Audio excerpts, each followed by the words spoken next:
수심이 약한 줄 모르고 물이 빠져나간 줄도 모르고 그냥 접근했던 배 하나가 이러지도 저러지도 못하는 좌초된 배가 되었습니다. 저 배가 남국을 헤쳐나갈 수 있는 방법은 무엇이 있을까요? 저 배만 없으면 저 배보다 작은 배들은 수심이 얕아도 끄떡 없어서 그런데 기다리고 있거든요.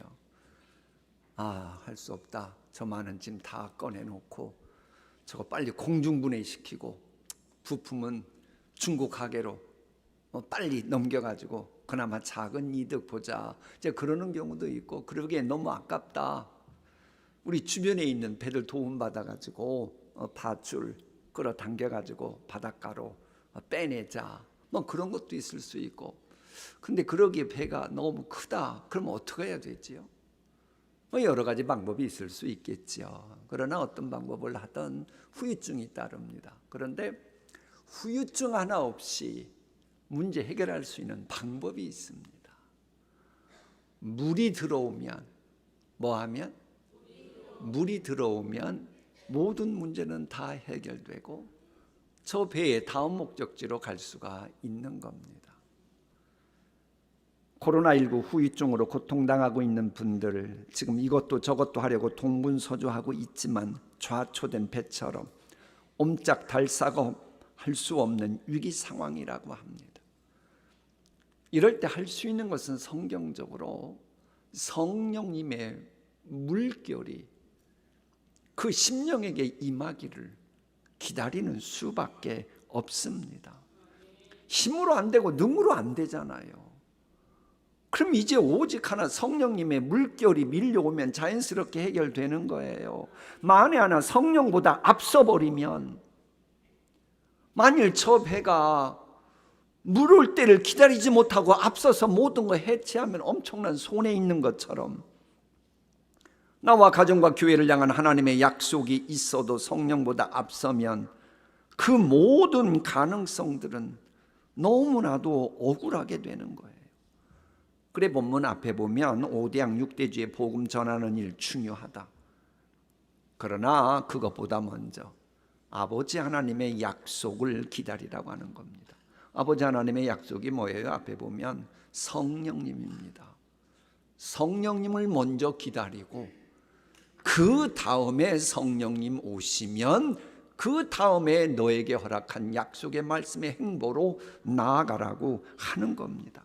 혹시 우리 가운데 나에게 주신 하나님의 약속의 말씀이 분명히 있는데 그게 살아 움직이지 않아서 무미건조하게 무기력하게 교회만 왔다 갔다 하는 분이 있습니까? 다른 방법 없습니다. 오직 하나, 성령 받아야만 문제가 해결됩니다. 창세기 1장이 계시하는 것처럼 창조와 구원과 치유, 회복과 내게 꼭 필요한 은혜와 관련된 말씀이 살아 움직이려면 성령 받아야 돼요. 또 이 성령 받아야 우리가 하나님의 자녀답게 살아가도록 하는 그 하나님과 소통이 됩니다. 음치인 사람이 훌륭한 음악 이해할 수 없는 것처럼 성령님의 감화감동하심을 받지 못하는 사람은 선한 목자 대신 전능자의 음성 들을 수가 없습니다. 전화선이 끊어져 있으면 상대방이 아무리 좋은 말을 해도 내게 들려지지 않는 것처럼 성령 받지 못하면 아무리 귀한 말씀이 선포되어도 내 마음밭에 도달하지 못하는 거예요. 하나님이신 예수님이 그렇게도 많이 말씀 선포하셨어도 제자들이 누굽니까? 늘 예수님한테 3년 동안 동고동락한 사람들 아닙니까? 그래도 성령 받지 못하니까 아무리 예수님이 말씀하셔도 무슨 말인지 전혀 이해하지 못하잖아요. 세상 소리에 미혹되어 성령님보다 앞서면 여러분이 지금 신앙생활하는 모든 내용들 엉망진창이 되고 그건 불행한 신앙인 될 수밖에 없는 거예요. 이 세상에서 가장 불행한 사람들이 우리가 전도하려는 불신자들이고 잃어버린 양들인데요. 그분들은 믿음 생활하는 우리를 전혀 이해할 수가 없습니다. 하고 싶어도 못합니다. 왜? 영적으로 죽어 있기 때문에. 만일 저분이 기다리고 성령님의 도우심 따라 응답받았대, 그거 뻔히 보고도 영적으로 죽어 있으면 이해를 못하는 겁니다. 여러분, 영원히 사는 것은 성령 받아야지만 가능해요. 여러분, 영원히 죽는 것과 사는 것은 차이가 있습니다. 살아있는 꽃이라면 벌과 나비가 알아서 다가옵니다. 그러나 아무리 아름답게 생긴 꽃이라도 좋아하라면 벌과 나비가 달려들겠어요? 안 달려듭니다. 이처럼 내가 살아있는 영혼이 분명하다면 내가 생각지도 못했던 그런 약속의 말씀이 나를 향해 나비처럼 날아오고 건강한 속사람을 만들어주는 영적인 꿀벌에 그 벌들이 내게 다가오도록 하나님이 보내주십니다. 교인이라고 다 똑같은 교인이 아닌 것은 생화 같은 신앙생활을 하느냐 조화 같은 신앙생활을 하느냐 그 차이 때문입니다. 복음서 보세요. 예수님께서 생수 같은 말씀을 그렇게도 선포하시는데도요, 이 바리새인들 제사장들의 영혼은 더 썩어갔잖아요. 더 빨리 썩어갔어요. 마치 물을 줘도 살아있는 나무는 물을 머금고 쑥쑥 자랍니다. 근데 똑같은 물을 줘도 죽은 나무는 더 빨리 썩어가는 것과 같은 이치예요. 하나님의 말씀을 들을수록 영혼이 더욱 강건해지는 분이 있는가 하면 하나님의 말씀을 들으면 들을수록 강팍해지고 그냥 세상적으로 반질반질만 할 뿐, 이 오히려 시험 드는 분들이 있는 겁니다. 왜 그래요? 이 영혼이 죽었느냐 살았느냐 그 차이입니다. 여러분, 빨랫줄도 줄이고 전깃줄도 줄이지만 전기가 통하지 않는 빨랫줄은 아무리 굵고 두텁고 길어도 어둠을 쫓아내는 전등 하나 키우지 못하고 그 작은 선풍기 하나 돌아가는데 아무런 도움이 못 됩니다. 그러나 전기가 통하는 전선이라면 전등이 어둠을 물리치는 데 도움이 되고 공장의 기계가 가동되어 생산적인 제품을 만드는데 뭔가 엄청난 기여를 하고 무더운 여름에도 남에게 시원함을 안겨주는 선풍기 에어컨이 제 기능을 하도록 도움이 됩니다. 같이 교회를 다녀도 성령 받은 사람과 성령 받지 못한 사람은 차이가 그런 거예요. 이건 가정도 그래요. 내가 가정을 위해서 무엇을 해야지, 가정 식구들을 위해서 무언가 기여를 해야지, 가정 식구들이 기능을 하도록 내가 도움받아야지, 내가 무엇을 할까? 좋습니다. 그런데 아십니까? 그러려 그러면 성령님부터 먼저 기다려야 합니다. 그러지 않으면, 성령님의 도우심 받지 않으면 여러분이 가족을 위해 뭔가 하겠다고 하는 거 보십시오. 다 시험 들 겁니다. 왜? 마귀가 갖고 노니까. 그러면 얼마든지 마귀에게 이용당하는 겁니다. 성령님의 감화 감동하심을 위해서 우리가 기도부터 하고 그 다음에 내가 가정을 위해서 직장과 무엇을 위해서 한다고 해야 그게 살아 움직이고 시험에 들지 않는 거예요. 기도해서 성령 받아야 이제 영안이 밝아지거든요. 영안이 밝아져야 내가 가정을 위해서 뭘 해야 될 것인지 그때가 보여지는 겁니다. 성령 받지 못하고 영안이 어두운 사람이 뭔가 해보려고 해봐요. 마귀가 미혹시킨 그거 하다가 시험 드는 가정이 얼마나 많습니까? 보세요. 시각장애인들은 그 눈뜬 사람에 관한 것은 볼 수 없어요. 그러나 눈이 밝은 사람은 모든 거 볼 수 있고 심지어는 시각장애인과 관련된 것도 보아줄 수 있는 겁니다. 그래서 하나님의 일을 정말로 능력 있게 감당하고 싶고 무엇인가 하고 싶다면 영안이 밝아질 수 있도록 성령 받아야 되고, 성령은 오직 기도할 때만 내게 임하는 것입니다. 자, 본문 말씀 다시 볼까요? 우리 함께 읽어봅니다. 성령이 너희에게 내리시면 너희는 능력을 받고 예루살렘과 온 유대와 사마리아에서 그리고 마침내 땅끝까지 이르러 내 증인이 될 것이다.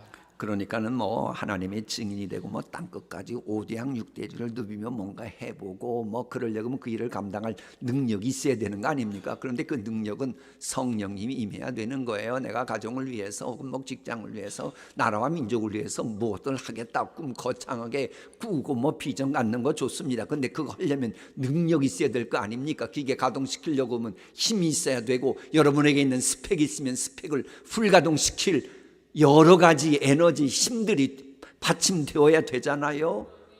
그러면 성령 받아야 된다는 거. 자, 이 말씀을 교회 건강 관점에서도 이제 다음 주 한생명 초청잔치니까 그런데서 사실 귀한 메시지 주고 있습니다. 여러분, 지금이 코로나19 때문에 지구촌 모든 나라들이 교회 건강, 교회 성장 때문에 골머리 앓고 있습니다. 근데 그걸 연구하는 분들이 한결같이 하는 공통분모가 있어요. 가서 모든 족속으로 제자 삼으라는 명령에 순종하는 선교적 교회들은 코로나 이후에 더 이상 내려가지 않고 계속 성장하고 있고 틀이 마련된다라고 하는 첫말입니다. 오늘 봉독한 말씀도 예수님께서 하늘로 승천하시기 직전에 가서 모든 족속으로 제자 삼으라는 명령을 하신 후에 주신 말씀입니다. 그러니까 오늘 그 사도행전 2장 말씀은 그래요. 예수님이 저 말씀하시고 나서 승천하시거든요. 승천하시고 나서 열흘이 지날 무렵, 왜? 예수님이 부활하시고 나서 40일 동안 계셨고 40 더하기 열흘이 지났어요. 그럼 몇 시예요? 50 오순절 날이 된 거예요. 그때 오늘 말씀이 진행된 겁니다. 그러니까 우리가 한생명 초청잔치를 하고 초청된 분들 제자 삼는 일, 곧 오병이어 멘토링 하자고 우리가 얼마 전에 전때 모임에서 이야기를 했어요. 그리고 다짐들 해주셨어요. 이거 예수님의 명령입니다. 그런데 예수님이 이 명령을 하시면서 또 하나 주신 명령이 뭐냐? 그 일 수행하기 전에 먼저 성령님부터 기다리라고 하는 명령이었어요. 여러분, 교회의 머리 대신 예수님 명령에 순종해야 건강한 교회인 거 아시겠죠? 그런데 건강했던 초대 교회의 시작은 위에서 아래로, 하늘에서 땅으로 임하면서 모든 게 시작된 겁니다. 이게 아주 중요합니다. 교회의 머리 대신 예수님도 하늘 보좌에서 성령으로 잉태되어 이 땅에 오셔서 교회의 머리가 되셨어요.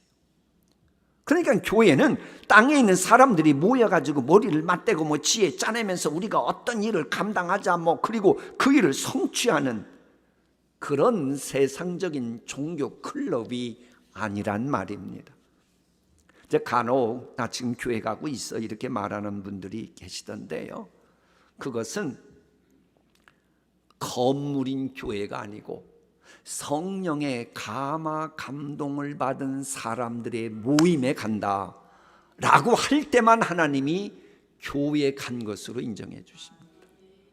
그게 아니고 뭐 성령님의 감화 감동 뭐 모임 그거 상관없고 그저 나 편하려고 혹은 누구 만나러 간다. 그건 종교적인 기관에 온 것으로 하나님이 예배드리러 줄 성수했다고 인정해 주시질 않습니다. 그래 요즘 부흥하고 있는 교회가 영국 교회예요. 지금 전 세계적으로 코로나 이후에도 계속 부흥의 불길이 타오는 데가 오순절 계통이고 또 영국 교회가 그렇습니다. 그런데 그 영국 교회 강단에서 요즘 유난히도 강조되는 말이 있습니다. 성령님의 역사하심을 기다리지 않고 세상 유행 풍조 관점에서 예배를 생기 있고 밝게 하려고 흥겨운 찬양과 자극적인 요소를 가미하려고 한다면 그것은 기독교가 아니다. 그러니까 예배가 생기 있게 살아 움직이도록 하기 위해 노력하고 애쓰는 거 필요합니다. 그러나 그렇게 되려면 먼저 성령님의 도우심 받고 성령님의 이끌리는 공동체가 되었을 때 그리할 때만 그게 성경적인 기독교라고 하는 이야기입니다. 그러면 기독교다운 교회란 어떤 상태입니까? 이걸 성경적으로 압축시킨 말씀을 읽으십니다. 오순절이 되어서 그들은 모두 한 곳에 모여 있었다. 그때에 갑자기 하늘에서 세찬 바람이 부는 듯한 소리가 나더니 그들이 앉아있는 온 집안을 가득 채웠다. 갑자기 하늘에서는 조금 후에 보도록 하고, 세찬 바람이라고 하는 표현은 성령님 오신 건데, 성령님은 세찬 바람은 아니죠.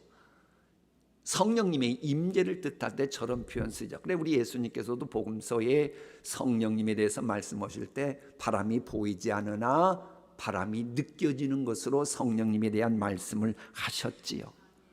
근데 여기에서 밑줄 친 갑자기 하늘에서 라고 하는 말씀을 놓치면 안 됩니다. 자, 이 말씀을 오해하지 않도록 해서 잠시 돌아갈게요. 그 교회도 그랬는지 한생명 초청잔치였는지는 모르겠는데 할머니가 교회 나왔어요. 그런데 할머니 직업이 시인입니다. 와보니까 교인들이 기뻐하고 즐거워하고 성령 받았다 그러고, 그러니까 나도 성령 받았으면 좋겠다 싶어가지고는 자기가 속한 교구 목사님한테, 목사님 이 성령 받으려면 어떻게 해야 됩니까? 물어봤어요. 그랬더니 목사님이 할머니 성령 받는 거 간단합니다. 우리 할머니 댁에 장독대가 있지요. 항아리가 있지요. 마침 이번 주가 저 보름달이 뜨는 건데 저 보름달을 그 항아리에 담으려 그러면 어떻게 해야 되지요? 그러니까 할머니가 시인이니까 그거야 항아리 뚜껑을 열고 거기에 물을 가득 채우면 저 하늘에 있는 달이 거기에 담겨지겠지요. 그러자 이 목사님이 맞아요 할머니, 성령 받는 것도 그래요.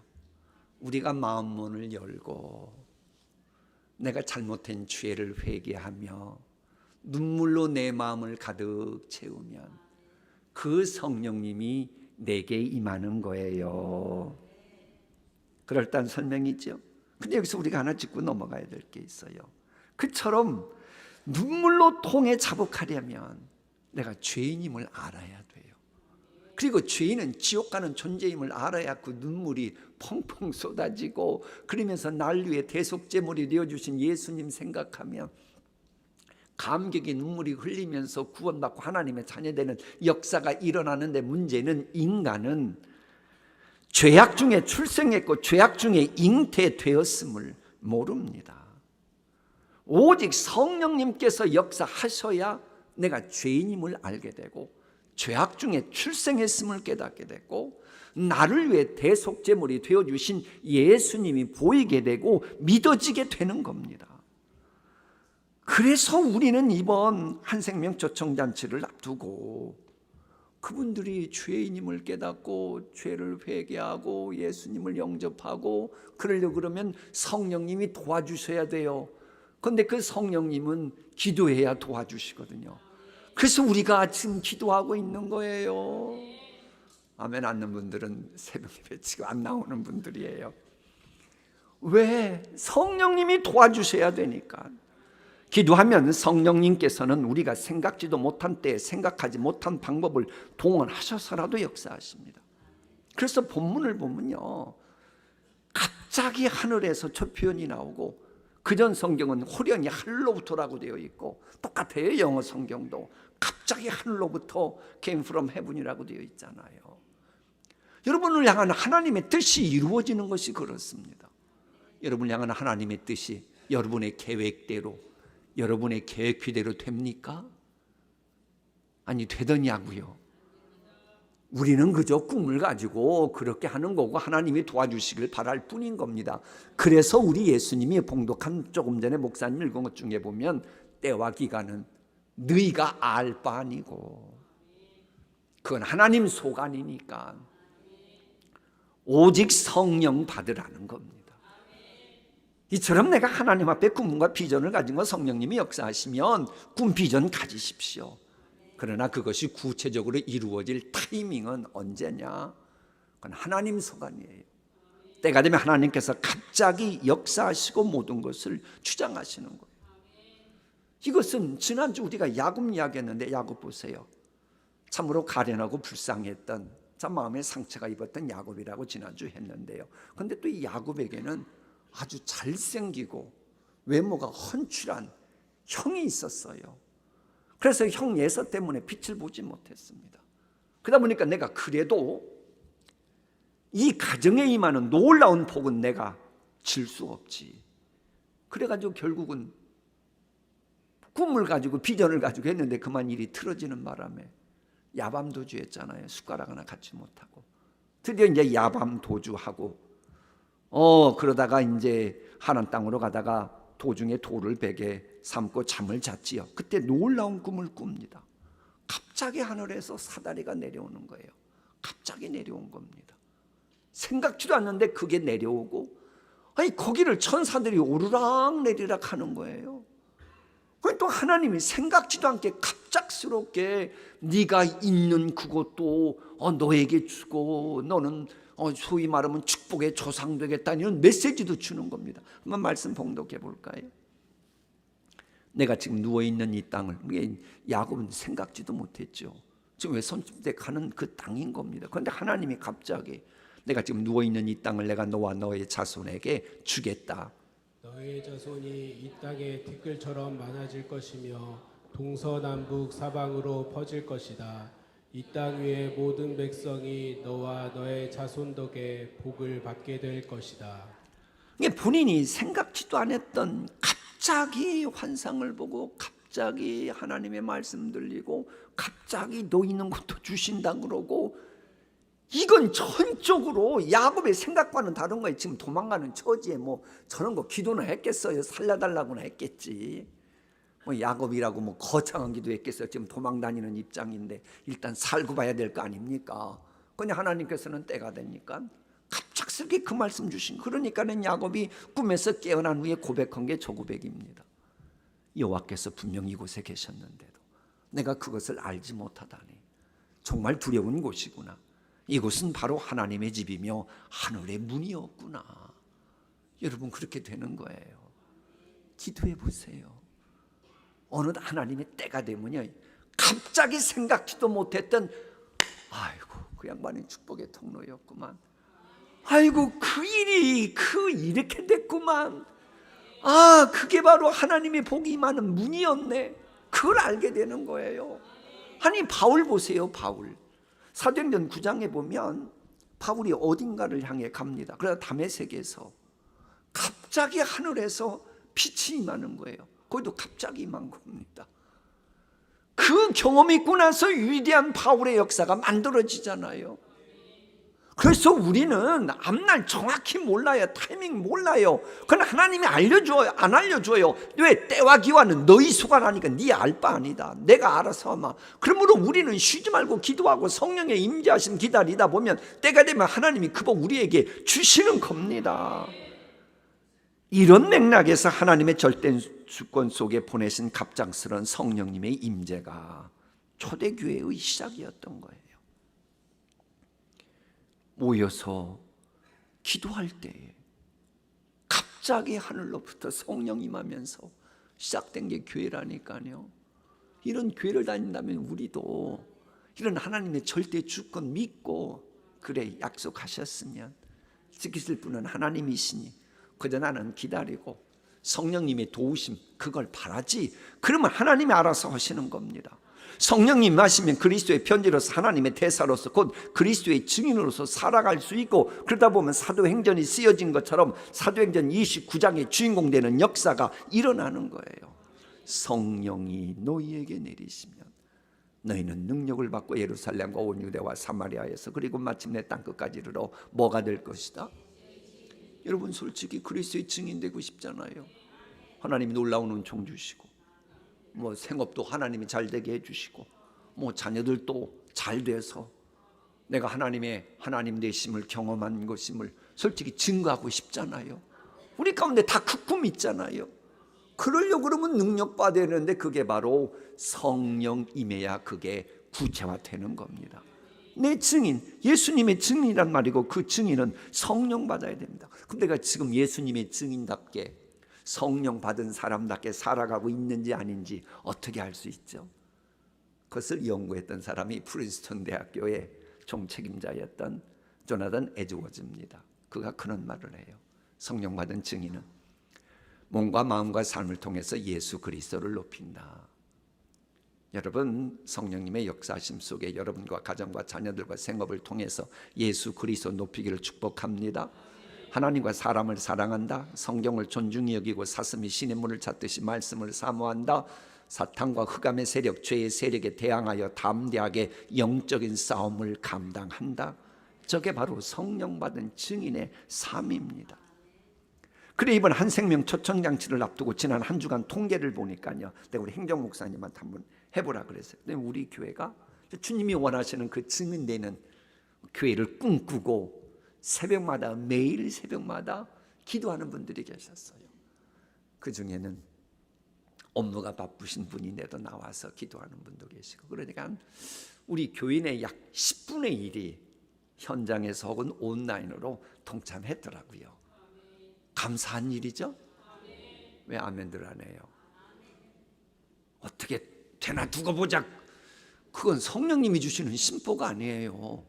성령님이 주시면 저 이른 양을 찾으려는 주님의 마음, 주여 잘되게 하옵소서, 이 기도만 드리면 되는 거예요. 어쨌거나 왜 그렇게 하는 거예요? 기도해야 열매 맺게 하시는 성령님이 도와주셔서 잃어버린 영혼들이 하나님께 돌아오는 역사가 일어나기 때문에 그러는 거예요. 그리고 우리가 기도해야 하는 이유 가운데 또 하나는 성령님이 도와주지 않으면 하나님께서 맡기시는 일이라고 해도 그거 꼭 하려다가 마귀에게 이용당하기 십상입니다. 아마 그 5대 6대주로 복음을 증거했던 예수님의 제자들, 이 교두보 마련했잖아요. 이분들 역시도 주의 명령대로 성령 임하지 않았으면 죽을 때까지 그 자리에 있었을 겁니다. 죽을 때까지라도 성령님 기다렸을 거예요. 하나님 그만 마시고 역사하셔서 성령 보내셔서 이들이 귀하게 쓰임 받은 겁니다. 아무리 귀한 약속의 말씀을 가졌어도요, 성령님의 감화감동하심이 없으면 여러분 가만히 계셔야 돼요.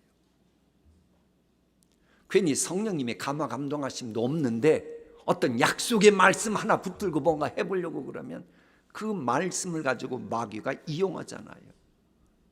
예수님 시험거리 보세요. 미혹당한 사람들 보세요. 다 말씀 가지고 이용당해가지고 마귀짓 어둠의 세력이 된 겁니다. 성령 받을 때만 말씀이 되는 거예요.